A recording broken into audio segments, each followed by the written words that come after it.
अस्सलामुअलैकुम वरहमतुल्लाह। बस पहाड़ी के इलाके से गुजर रही थी। अचानक बिजली चमकी कि बस के करीब आई और वापस चली गई।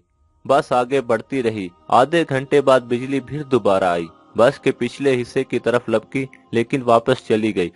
बस आगे बढ़ती रही। बिजली एक बार फिर आई। वो इस बार दाईं साइड पर हमलावर हुई लेकिन तीसरी बार भी वापस लौट गई। ड्राइवर समझदार था।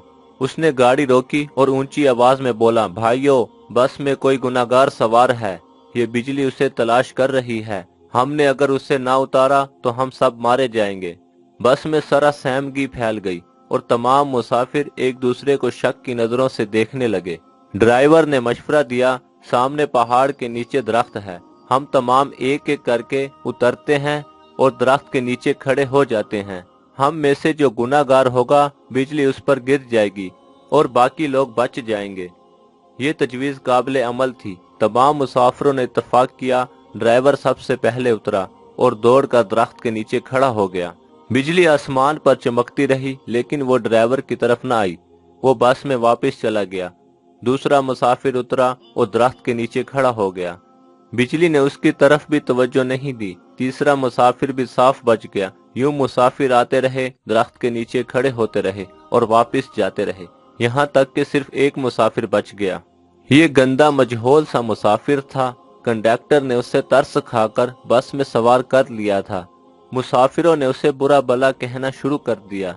लोगों का कहना था, हम तुम्हारी वजह से मौत के मुंह पर बैठे हैं, तुम फौरन बस से उतर जाओ। वो उससे उन गुनाहों की तफसील भी पूछ रहे थे जिनकी वजह से एक अजियतनाक मौत उसकी मुंतजर थी। वो मुसाफिर उतरने के लिए तैयार नहीं था लेकिन लोग उसे हर कीमत पर बस से उतारना चाहते थे।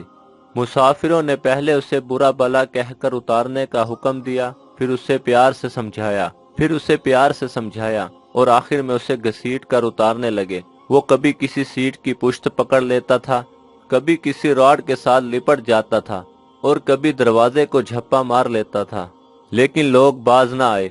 उन्होंने उसे जबरदस्ती घसीट कर उतार दिया। ड्राइवर ने बस चला दी। बस यूं ही गुनाहगार से चंद मीटर आगे गई, धाड़ की आवाज आई, बिजली बस पर गिरी और तमाम मुसाफिर चंद लम्हों में जलकर भस्म हो गए। वो गुनाहगार मुसाफिर 2 घंटों से मुसाफिरों की जान बचा रहा था।